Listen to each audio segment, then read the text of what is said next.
We're just about to launch a brand new range of method feeders. We're here at Matrix HQ to have a look at the level of design that's gone into them. So this is where the magic happens. Behind me is the design team that's helped work on this project, and the driving force behind it has been Shaun Little, the Matrix brand manager. Let's pop over there and have a chat with him.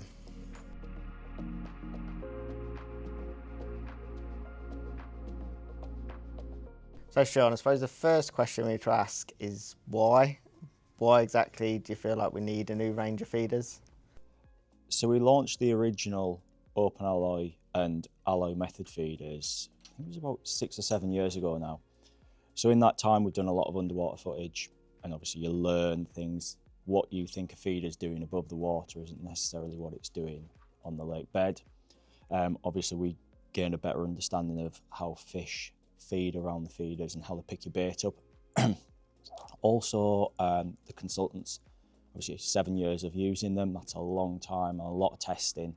So we get a lot of feedback from them. And then obviously the market as well. So over 7 years, the market's changed. You know, the brands have brought new feeders out, and it's always about learning and adapting and how you can improve things. So I think over that period, we've had enough insight, whether it's above the water from our consultants or below the water, to take all of these little snippets of information and then implant them into a new range of feeders to give enough USPs to not only improve the product, but also help consumers catch more fish, hopefully.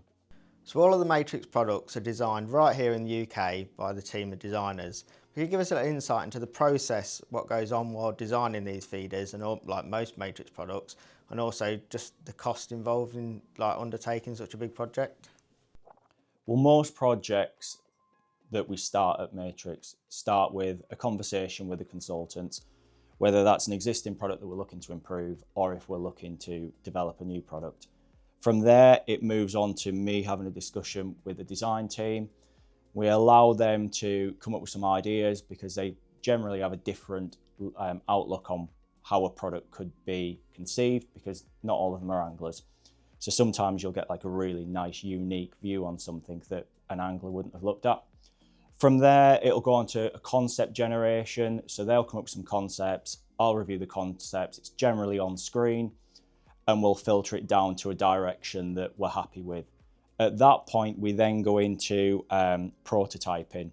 So at Fox, we're really lucky. We've got 3 or 4 3D printing machines, and they're super quick and efficient at getting something which you can visually see from on screen to having something you can hold in your hand. I think this is really important, particularly when you're looking at the size of a product and the aesthetics of it, because on screen it's very difficult to understand how big something is. At this point, then we'll also introduce the consultants to it, because I think when they see something like this, it's a lot more easy for them to understand. Once we've got to this point, there might be a little bit of like fine tuning. And with feeders, we tend to do a couple of rounds of 3D prints, and these are just a plastic material. And then we'll go into actually outsourcing some metal 3D prints. The benefit to that is obviously you can use them, we can test them. So we get out on the bank and we test them with the consultants. Then we get into the final round of iterations, probably another set of 3D prints. Once we get to that stage, that's when we start looking to sign the project off, which means we're committed in terms of sending the data to the supplier, and we actually push the button on starting the tooling. And then roughly between, depending on lead times, you're looking at probably 10 to 12 weeks, and we'll get the FOTs.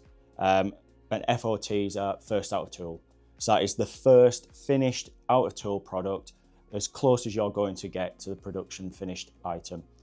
And again, we get out the bank with the consultants, we put them through a paces, and then we have the option, if required, to make modifications to the tools. Obviously, you're limited in what you can do, and also the cost incurred can be quite high if you are making big changes. So you'd hope through the various stages prior to that we've eliminated any big changes. And then, yeah, from there, once we're happy, signed off, and we go into production. In terms of costs, so for this range of feeders, so that's your open alloys, your alloy method feeders, all of the tubes and stems, etc. you're looking in excess of £50,000 in tooling. So that's not your stock, that is just your tooling. So as you can imagine, you know, it's a big commitment for a brand to go in and outlay that sort of money. It is a lot of money, and obviously you need to sell a lot of feeders off the back of that to do it. But do you feel like that investment is what keeps pushing Matrix forwards? I think we're very fortunate at Matrix to be part of a much bigger company, and a company that has the vision to invest in product. And that has always been the case since I've been here. Is, you know, the one policy we have within the business is we invest in innovation and new product, and 100%. I think that's what keeps not just driving Matrix, but a few of the market leading match brands is, you know, we're always pushing to improve on what's in the market already.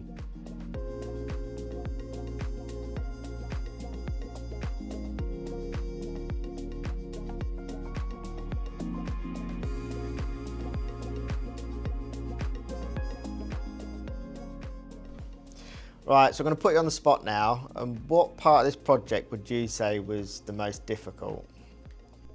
The moulds.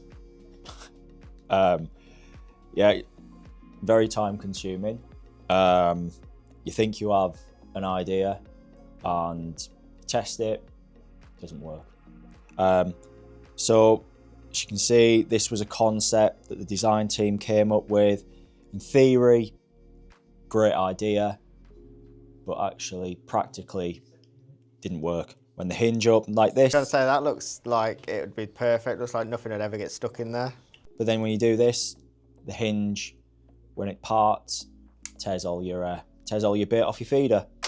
Then we went on to another iteration, which was almost like an exoskeleton. So you had a hard outer skeleton, and then a over-molded softer area. Again, in theory, looks like it works.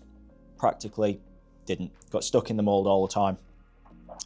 And then we went on to what eventually turned into the final design, which was this one. So you've got a flexible, this is 3D printed, but it gives us an idea of how it would work. So you've got two handles here and it allows it to flex.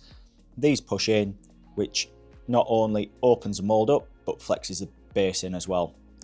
So we got there and we thought, fantastic. Oh no, not even close.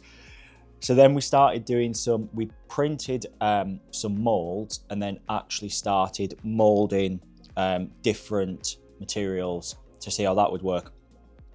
And slowly but surely, we eventually got there. But the key thing was finding the right material. That was so important in terms of having enough strength so that when you push the feeder onto the bait, that it's tough enough that it compresses the bait around the feeder, but has enough flexibility in it that when you use the mechanism to release it, it actually releases the feeder. So yeah, something that you would think was pretty quick was definitely the Achilles heel of the whole project. So the final design there, with obviously there's a lot of different variations of that, and all those was tested with the feeders, with the consultant. That's it, yeah. I mean, this was probably the longest process of the whole project, was giving this to the guys and actually getting them to go out and use them, because the type of bait that you're using, how you've mixed your bait, the conditions on the day, whether it's dry, whether it's wet, all play into how your mold works. So we had to do it over a prolonged period so that we could have good weather, bad weather. You know, not everyone mixes the bait the same every single time you go fishing. Not every batch of bait is the same every single time. This is it, I suppose. We're like with fishery pellets as well. It's like you turn up at a venue, you're not always guaranteed to know how them pellets behave. So you've got to try and come up with something that works regardless of the bait that you're using. Exactly. And the only way that you can do that is with time. So yeah, it took a long time to get it right, but you say, once we got there, it was kind of a bit of a eureka moment for us, and I have to say we're really, really impressed with the final concept.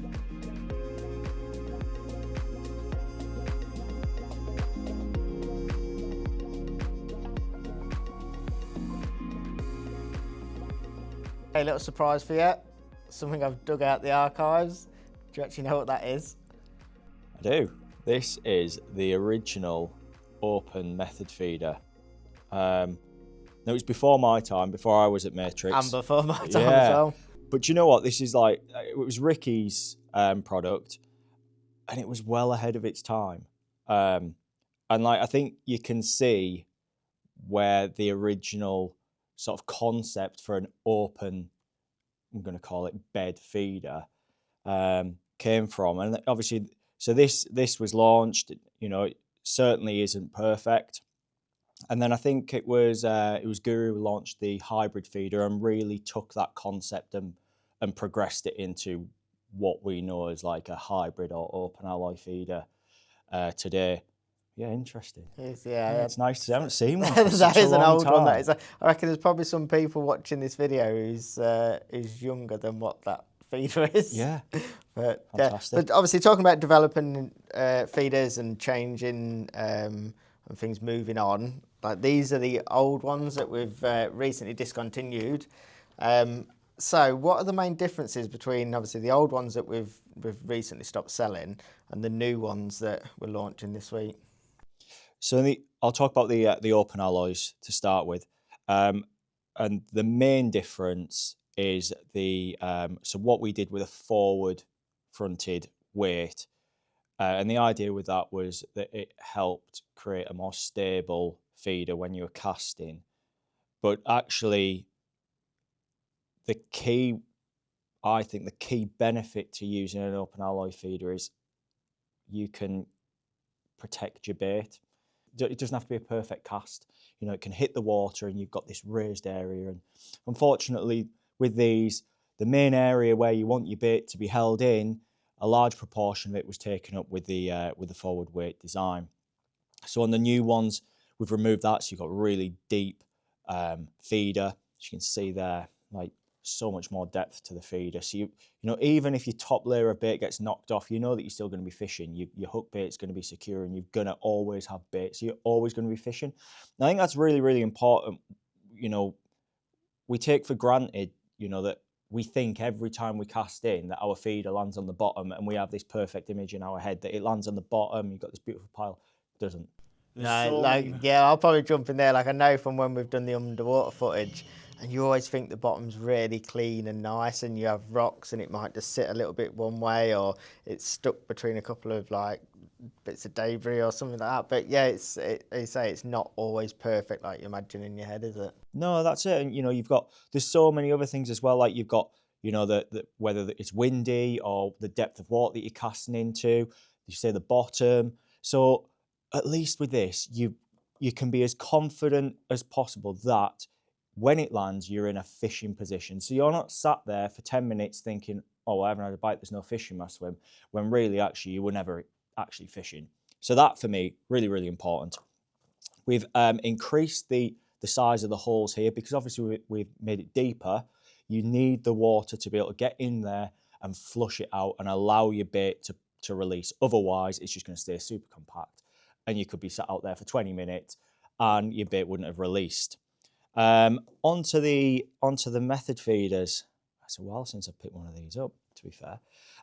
So we're on the initial design, we had this little plastic table, really unique little feature. You could remove it if you didn't want it on, or you could clip it onto the tube if you wanted it on. Great little feature. One of the issues again is it does eat into quite a lot of the space. And the other thing with these was, again, protecting your bait. I know I keep going on about protecting your bait, but it's so important because if your feeder lands on the bottom, you're not fishing, you're not catching. So on the new ones, what we've done is we've created this central, I'm going to call it rib, which is like a circle rib. And it allows an area where you can pop your hook bait, but also you know that your actual feed around that is going to be secure. But it doesn't detract away from what a method feeder does.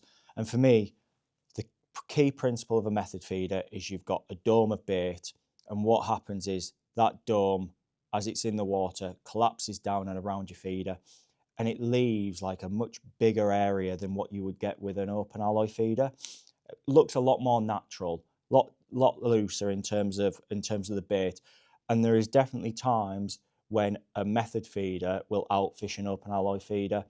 Particularly, I think, when you're fishing for, we found with smaller fish as well, for some reason seem to get a lot better or a lot quicker takes on a method feeder. And then the other thing is just a really small change. We've increased the wall height around the outer part. And again, that just allows, when you're compressing your bait in, it just gives it something to grip onto.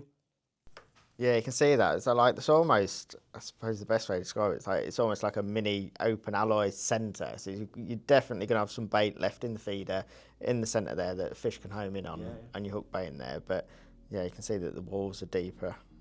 Slightly changed the shape as well. These are a bit more of a sort of like oval, which is kind of like a bit more tapered at the ends, where we've gone with a bit more of a flatter end. Again, it's just when you go to a really small tapered area here, there's a really narrow part where the bait's not got a lot to grip onto, and it can peel off quite easily. So by doing a bit more of a bigger radius on the bottom and the top, just gives your bait a bit more surface area to grip onto.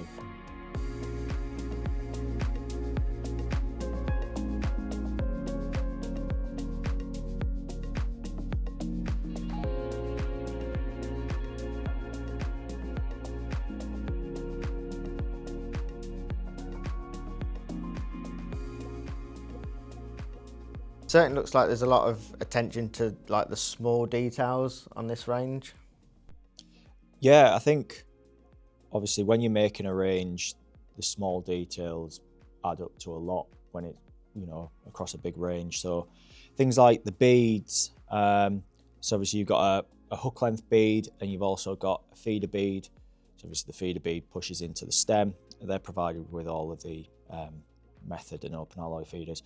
But one of the things that, from feedback from our customers and consultants, was in the current ones, the holes were a bit too small. So we've enlarged the holes now, so it makes it much easier to thread your line through them. But also you can just fish thicker lines with them as well. So little things like that. Obviously, it was really important for us to ensure that the stems work across the existing range of products as well as the new feeder range. So if you have got, the existing maggot feeders, pellet feeders, or the inline bombs, the new tubes are completely interchangeable with these, and likewise, obviously, existing tubes as well. So, you can mix and match as you need. Little details, even like just doing these flight caps, these are provided with the distance feeders, so the bigger ones, the XLs. But again, they can be used on the large feeders, or even if you wanted to use it on a small one with a slightly longer stem, if you're casting somewhere in the winter, long distance. But they just help improve the stability of the feeder when you're casting, and in turn will help improve your accuracy. Yeah, is that one of the XL feeders there? That looks that's a beast, that is, isn't it? They're big, aren't they? Yeah, these were kind of like developed for Europe, but I think there's a fair few venues in the UK, where these will be used. Yeah, I know there's obviously like some of the consultants have spoken about a big feeder for margin fishing, and I suppose when it is a feeder only match and you can't big pot ground bait or anything, like something like that's going to be absolutely perfect. Yeah, I mean, you look at that, that's a mouthful for a 10-pounder. So yeah, but obviously the initial reason for developing these was for like Eastern Bloc countries. They're casting 100+ meters, catching 15 kilo carp. So these are ideal for these guys. Nice long stem, distance flight cap on the end there for stability, and yeah, these go up to 80 grams. I've never cast 80 grams in my life. I don't think I could cast 80 grams, but yeah, the packaging's great, isn't it? The guys have done a fantastic job. Again, shifting away from using plastics wherever possible. So, that's a project in itself these days, is thinking about how we can use card packaging but still display the product nicely. One of the challenges with these products in particular is because you supply the feeder bead, you needed something to, you don't want it falling out and then everyone's complaining that they've got a feeder with no bead. So we had to build this like sort of encasement around the bottom, this box, so that if the feeder bead does fall out, it stays encapsulated within the box. It actually turned out that it's a really nice area to actually put like all your feeder text and your product description. It looks fantastic. Yeah, you've done a cracking job. So I've got a question for you now. So you've seen us developing this project, you've obviously worked closely with us in the whole development and testing process. What's your standout feature within the range? For me, it has to be the elasticated stems. like just looking at them and what a clever little design has gone into them. For me, the old ones, it was just always awkward to use them. Like when I'm feeder fishing, I like to be able to change my hook length quickly, swap between different hook baits. And the old style with the little O-ring, I used to find it a nightmare to change them, to the point where I would use an inline feeder over an elasticated one just so I've got that ability to quickly change my hook length. What the guys have done designing this new elasticated stem and the bead, I think it's genius. Like the fact that it's so compact and it works a lot like your elastic stonfos that you used to use back in the olden days. But yeah, just the fact that you can just pop it open, change your hook length, clip it back in, and then away you go. I just think it's so neat and clever, and how they've made it so compact. For me, like that's probably the one item out the kind of the new feeder range. It just makes me think that's going to change my fishing, because I'll now use that over like an inline feeder whenever I can. Yeah, they've done a fantastic job, haven't they? I think it's a really neat and unique way of actually attaching the bead to the elastic. Yeah, and it's even the ability to like change the elastic. It's like if you notice that it's getting a bit worn, like the way they've designed it, and you can just quickly tie a knot in some new elastic, re-thread it yourself. It's like, and if you wanted to put some really light elastic in for F1 fishing in the winter, you can do it. But I think it's really versatile that the way they've done that.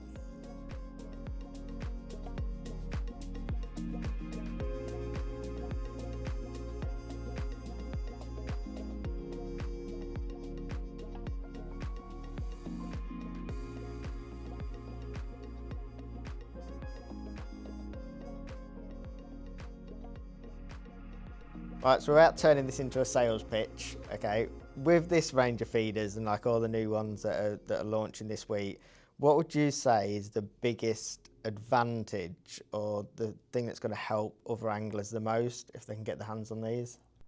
I think one of the key things is the depth of the range. So we've got a lot of different weights, a lot of different sizes. So you've got a full complete range of open alloy and method feeders to suit all your needs. That's my first point. My second would be the moulds. You've got a mould for every size of feeder, whether it's an open alloy or a method feeder.